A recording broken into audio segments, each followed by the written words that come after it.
പരിക്കുകളൊന്നും ഉണ്ടായിരുന്നില്ല? ഒരു പരിക്കുമില്ല പുള്ളിക്ക്, ഒരു പരിക്കുമില്ല. ആണല്ലേ? അതെ, പുള്ളിക്ക് ഒരു പരിക്കുമില്ല.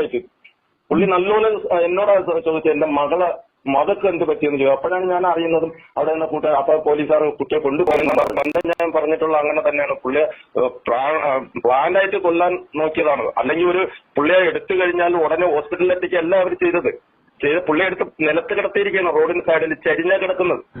പുള്ളിക്ക് ഓർമ്മയുണ്ട്. അത് ആ ഡോക്ടർ പറഞ്ഞതും അത് തന്നെയാണ്. ഹോസ്പിറ്റലിൽ കൊണ്ടു ചെല്ലുമ്പോഴത്തേക്കും ആ ഡോക്ടർ പറഞ്ഞതും ബാലഭാസ്കറിന് ഓർമ്മയുണ്ടോ? മനസ്സിലാവുന്നു. ഒന്നിലും പുള്ളി അവിടെ ഹോസ്പിറ്റലിൽ വെച്ച് എന്തെങ്കിലും അത്യാവശ്യം ചെയ്തതാണ്. ബാലഭാസ്കറിന്റെ മരണത്തിലെ ആദ്യം മുതൽ തന്നെ പല ദുരൂഹതകളുണ്ട് എന്നുള്ള കാര്യത്തിൽ യാതൊരു സംശയമില്ലല്ലോ. അത് മലയാളികൾ ഒന്നടങ്കം തന്നെ വിശ്വസിക്കുന്ന ഒരു കാര്യം തന്നെയാണ്. ഇതൊരു സാധാരണ അപകട മരണമല്ല എന്നുള്ള കാര്യത്തിൽ. എന്തായാലും അദ്ദേഹത്തിന്റെ മരണസമയത്ത് അന്ന് നടന്ന സംഭവത്തെക്കുറിച്ച് ഒരു ദൃക്സാക്ഷിയുടെ ഞെട്ടിപ്പിക്കുന്ന വെളിപ്പെടുത്തൽ തന്നെയാണ് പുറത്തുവരുന്നത്. ശരിക്കും ഇദ്ദേഹത്തിന്റെ വാക്കുകൾ കേൾക്കുമ്പോൾ തന്നെ പലതും, അതായത് അന്ന് നടന്ന സംഭവവുമായി ബന്ധപ്പെട്ട് പലരും പറഞ്ഞ കാര്യങ്ങളിൽ ടോട്ടലി ഡിഫറെന്റ് ആയിട്ടുള്ള കാര്യങ്ങൾ തന്നെയാണ്. ഈ ഒരു ദൃക്സാക്ഷി എന്ന് പറയുന്നത് സുലൈമാൻ എന്നാണ് അദ്ദേഹത്തിന്റെ പേര്. ക്രൈം ഓൺലൈൻ എന്ന് പറയുന്ന ആ പുള്ളിക്കാരനാണ് ഈ ഒരു സുലൈമാൻ എന്ന് പറയുന്ന ആ വ്യക്തിയുടെ ഞെട്ടിപ്പിക്കുന്ന വെളിപ്പെടുത്തൽ പുറത്തു കൊണ്ടുവന്നിരിക്കുകയാണ്. ഇതിലൂടെ ഒരു 100% നമുക്ക് ഉറപ്പിച്ച് പറയാവുന്നതാണ് ബാലഭാസ്കറിന്റെ മരണം എന്ന് പറയുന്നത് ഒരു കൊലപാതകം തന്നെയാണ്. എന്തായാലും നമുക്ക് അദ്ദേഹത്തിന്റെ വാക്കുകൾ കേൾക്കാം. കാരണം അദ്ദേഹം പറയുമ്പോഴാണ് ഈ ഒരു മരണത്തിൽ പിന്നിൽ ഇത്രയും ദുരൂഹതകൾ അല്ലെങ്കിൽ ഇത്രയേറെ കാര്യങ്ങൾ അന്ന് സംഭവിച്ചു എന്ന് പറയുമ്പോൾ ശരിക്കും ഞെട്ടിപ്പിക്കുന്ന കാര്യങ്ങൾ തന്നെയാണ്. നമുക്ക് വ്യക്തമായിട്ട് അദ്ദേഹത്തിന്റെ വാക്കുകളൊന്ന് കേട്ടു നോക്കാം. നമ്മൾ ഈ പറയുന്ന ബാലഭാസ്കറിന്റെ മരണത്തിന് ശേഷം ഇപ്പോൾ ഒരു നീണ്ട 6 വർഷങ്ങൾക്ക് ശേഷം, അല്ലെ 6 വർഷമല്ലേ ആയിരിക്കുന്നത്, 2016. അതെ, ഈ 6 വർഷങ്ങൾക്ക് ശേഷം ഈ കേസ് പിന്നീട് വീണ്ടും പിന്നെ ഒന്നുകൂടെ ഒന്ന് വന്നിരിക്കണം. അദ്ദേഹത്തിന്റെ ഭാര്യയുടെ സ്റ്റേറ്റ്മെന്റ് ഒക്കെ ടിവിയിലൊക്കെ വന്നു, നമ്മള് മനോരമ ചാനലിലൊക്കെ വന്നു, നാം അത് കേട്ടു. അതിന് ദൃക്സാക്ഷിയായ ഒരു വ്യക്തിയാണ് ഈ അപകടം നടന്നത്. ഇപ്പൊ കലാഭവൻ സോബിയെ പോലെ താങ്കളും ഇതിന്റെ ദൃക്സാക്ഷിയാണ്. ചേട്ടൻ ദൃക്സാക്ഷിക്ക് ഒരുപാട് കാര്യങ്ങൾ ഈ പറയുന്ന ഊഹാഭോഹങ്ങൾ ഒക്കെ കാണും. ചേട്ടന് കുറെ സത്യങ്ങൾ പറയാനുണ്ടാകും. ഒന്ന് പറയാമോ, എന്താണ് ശരിക്കും സംഭവിച്ചത്? ശരിക്കും സംഭവിച്ചെന്ന് പറഞ്ഞാല് ഞാൻ എന്റെ വീട്ടിലായിരുന്നു. അപ്പൊ ഒരു 100-150 റോഡിന് 100-150 അടിക്കാണ് എന്റെ വീട്. അപ്പൊ ഞാൻ ഇവിടെ നിന്ന് റോഡിൽ ഭയങ്കര ഒരു സൗണ്ട് കേട്ടു. രാത്രിയായപ്പോ ഒരു ഭയങ്കര സൗണ്ട് കേട്ട് കുറെ സമയം എത്രയായിരിക്കും? ഒരു 3:30-ക്കും 4-നും ഇടയ്ക്കാണ്. 3:30-ക്കും 4-നും ഇടയ്ക്കാണ് ഈ സംഭവം നടക്കുന്നത്. അപ്പൊ എന്റെ സുഹൃത്തുക്കളെല്ലാം അവിടെ അരുവ തന്നെ ഉണ്ടായിരുന്നു. റോഡ് സൈഡായിരുന്നു വീട്. അപ്പൊ അവരെല്ലാം പെട്ടെന്ന് ഓടിയെത്തി. അതെ, എന്റെ കൂട്ടുകാരൻ വിളിച്ചായിരുന്നു. അപ്പൊ ഈ ബാലഭാസ്കറിനെയും ഭാര്യയും കുട്ടി ആദ്യം അവര് രക്ഷിച്ച് കയറ്റി വിട്ടു, പോലീസുമായിട്ട് കൊണ്ടുപോയി. അത് കഴിഞ്ഞ് ഞാൻ ചെല്ലുന്ന സമയത്ത് ബാലഭാസ്കറിനെ എടുത്ത് റോഡിൽ കിടത്തിയിരിക്കുകയാണ്, ഭാര്യ ആംബുലൻസിലും കിടത്തിയിരിക്കുന്നു. അപ്പൊ ഞാൻ പെട്ടെന്ന് പഴയ റോഡിലോട്ട് വണ്ടിയും വെച്ചിട്ട് ചെന്ന് നോക്കുമ്പോഴത്തേക്ക് ബാലഭാസ്കറിനാണ് റോഡിൽ. അപ്പൊ ഞാൻ പുള്ളി ചെരിഞ്ഞാണ് കിടക്കുന്നത്. അപ്പൊ ഞാൻ അങ്ങോട്ട് പെട്ടെന്ന് മുഖത്തൊന്ന് നോക്കിയിട്ട് വീണ്ടും അങ്ങോട്ട് ആംബുലൻസിന്റെ അടുത്തോട്ട്. അപ്പൊ ഞാൻ ഇതാ ചോദിച്ചു, ഇതൊരു സ്ത്രീയാണെന്ന് പറഞ്ഞു. അപ്പൊ ഞാൻ എനിക്കൊരു സംശയം, ഈ പുള്ളിയുടെ മുഖം എവിടെ കണ്ടതുപോലെ തോന്നി. അങ്ങനെ വീണ്ടും വന്ന് നോക്കുമ്പോൾ ബാലഭാസ്കരനാണ്. അപ്പൊ എന്നോട് ചോദിച്ചു എന്റെ കുഞ്ഞെന്ത് ചെയ്യുന്നു. അപ്പൊ ബാലഭാസ്കർ സംസാരിക്കുകയാണ്, പുള്ളിക്ക് ഓർമ്മയുണ്ട്. അങ്ങനെ ഞാൻ എന്ത് ചെയ്ത് ഉടനെ ഞാൻ അവിടെ നിന്ന് എന്റെ കൂട്ടുകാരനോട് ചോദിച്ചു, ഇതിൽ കുഞ്ഞുണ്ടായിരുന്നോന്ന് ചോദിച്ചു.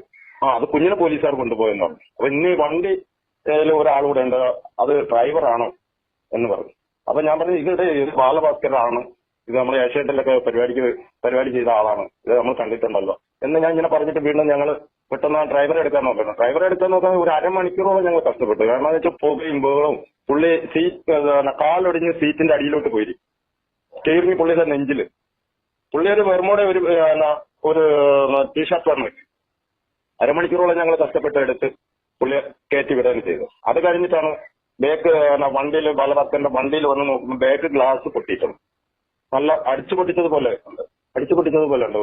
നോക്കുമ്പോൾ ഒരു 6-7 പെട്ടികളുണ്ട്. അപ്പൊ അത് അപ്പോഴെ തന്നെ ഞാൻ പോലീസുകാർ പറഞ്ഞു, സാറേ ഇതിനകത്ത് പെട്ടികളുണ്ടെന്ന് പറഞ്ഞു. അപ്പൊ തന്നെ പോലീസുകാർ വന്ന് ബാക്കിൽ കൂടെ ഞാനും കൂടെ നുള്ളിപ്പറക്കി വെച്ച് കൊടുത്തു വിടുകയും ചെയ്തു. അപ്പോഴെ തന്നെ അപ്പോഴേ വേറെ കണ്ടാലറിയുന്ന ആൾക്കാർ അങ്ങോട്ടും ഇങ്ങോട്ട് ഓടുന്നു, അങ്ങോട്ട് മാറിയിരിക്കുന്നു, ഇങ്ങോട്ട് ഫോൺ ചെയ്യുന്നു, ഇങ്ങനെയൊക്കെ ചെയ്യുന്നുണ്ട്. നമുക്ക് അതല്ല അപ്പോഴുള്ള സമയം. പുള്ളി എങ്ങനെയെങ്കിലും രക്ഷപ്പെടുത്തി ഒരു ജീവൻ രക്ഷിക്കാൻ വേണ്ടിയാണ് നമ്മൾ നോക്കിയത്.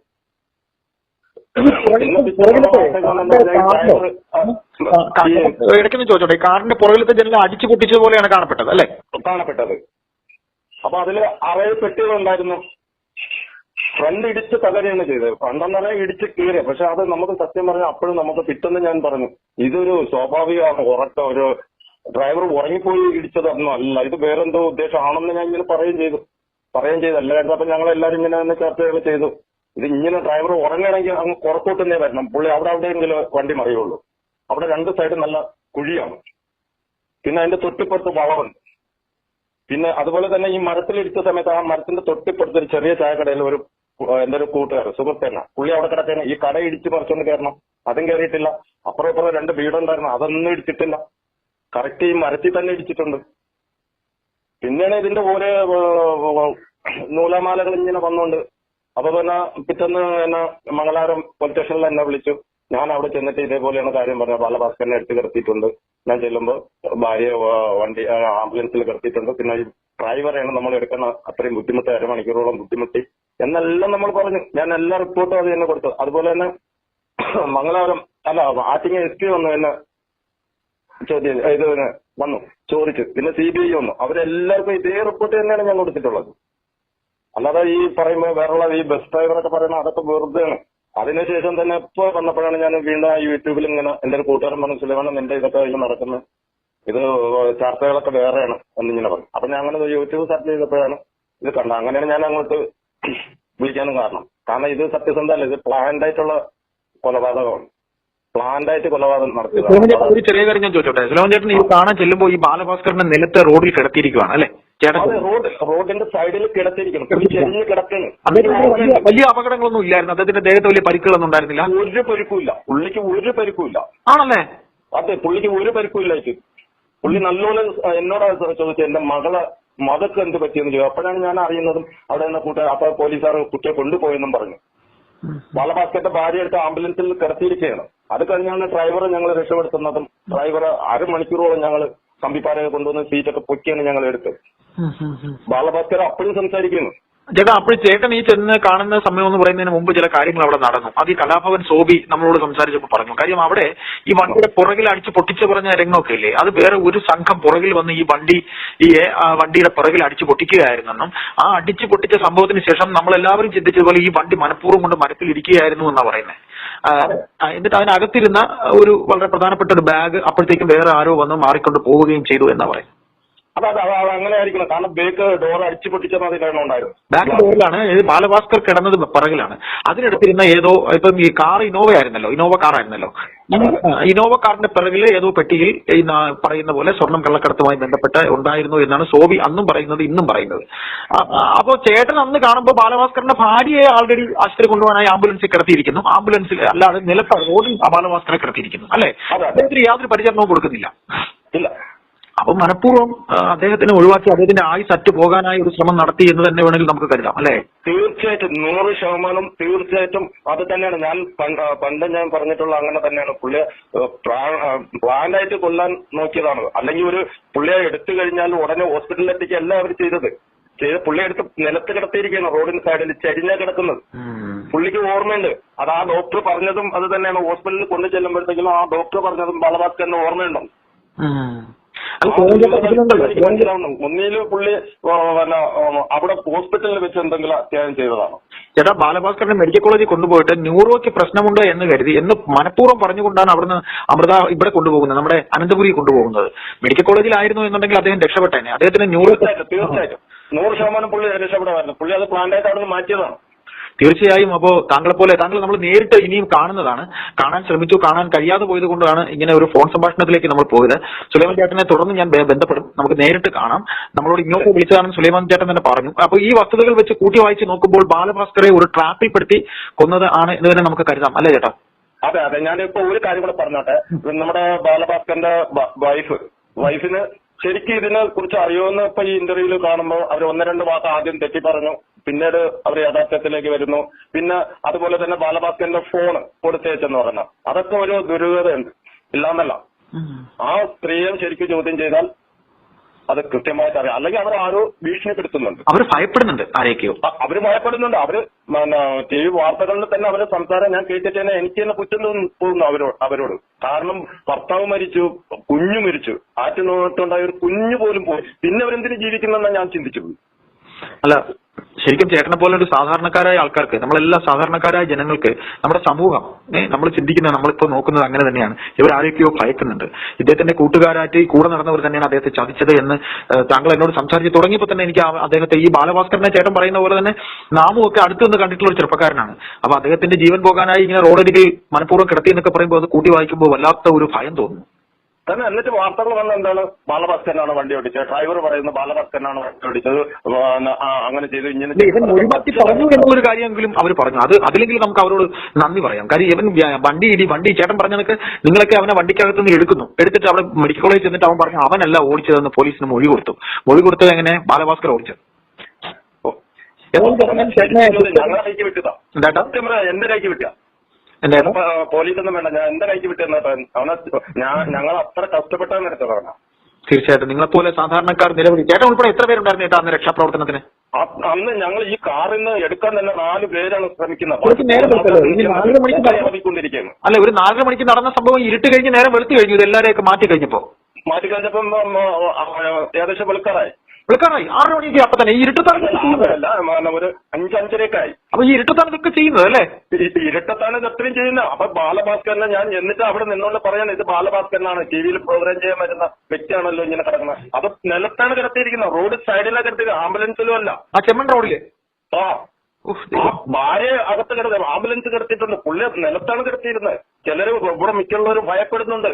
അവര് തന്നെ പറഞ്ഞു നമുക്ക് ഇതിന്റെ പേരിൽ കേസ് പറയാൻ കയറി ഇറങ്ങിയെന്നാണ്. ഞാൻ പറഞ്ഞ അങ്ങനെയല്ല, ഒരു ജീവനാണ്. ആ ജീവൻ ആര് കള്ളത്തരം പറഞ്ഞാൽ അത് നമ്മൾ സത്യസന്ധമായിട്ട് നമ്മളെ നാട്ടിൽ നടന്ന ഏതൊരു മനുഷ്യനായ ഏതൊരു വ്യക്തി ആയിക്കോട്ടെ അത് നമ്മൾ സത്യം തന്നെ പറയണമെന്ന് ഞാൻ പലരോടും പറഞ്ഞതാ.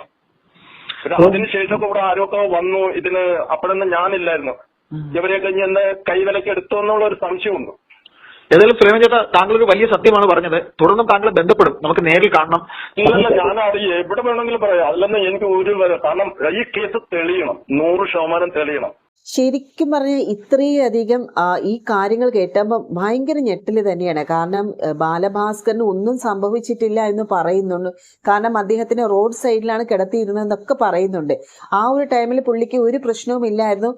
മെഡിക്കൽ കോളേജിൽ കൊണ്ടുപോയിരുന്നെങ്കിൽ പുള്ളിക്കാരൻ രക്ഷപ്പെടുമായിരുന്നു എന്ന് തന്നെയാണ് ഈ സുലൈമാൻ പറയുന്നത് തന്നെ. പക്ഷേ പ്ലാൻഡ് ആയിട്ട് അദ്ദേഹത്തെ അനന്തപുരി ഹോസ്പിറ്റലിൽ കൊണ്ടുപോയി.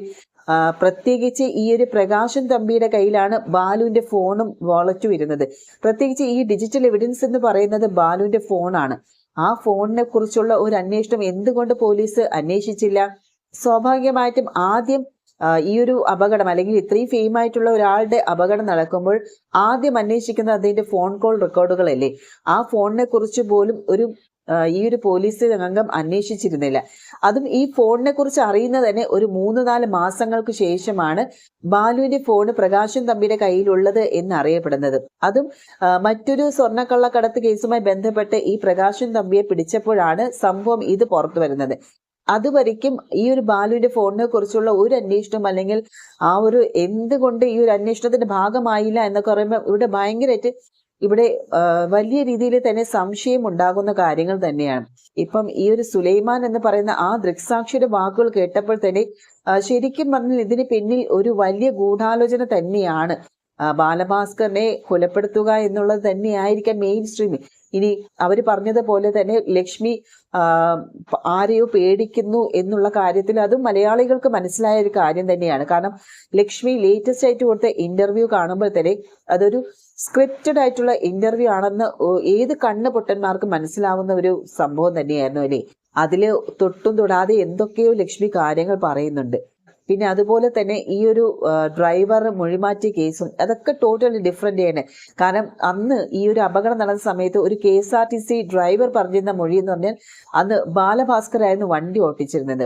പക്ഷെ അതല്ലായിരുന്നു സത്യം. ഈ ഒരു കാർ ഓട്ടിച്ചിരുന്നത് ഈ ഒരു അർജുൻ എന്ന വ്യക്തി തന്നെയാണ്. അതും നേരെ ചെന്ന് മരത്തിൽ കൊണ്ട് ഇടിക്കുകയായിരുന്നു എന്നാണ് ഈ ഒരു പുള്ളിക്കാരൻ പറയുന്നത്. എന്തായാലും ഇതിന് പിന്നിൽ വലിയ രീതിയിലുള്ള ഒരു ഗൂഢാലോചന ഉണ്ട് തന്നെയാണ് ഈ കലാഭവൻ സോബി അടക്കം ആദ്യം മുതലേ പറഞ്ഞു വന്നത്.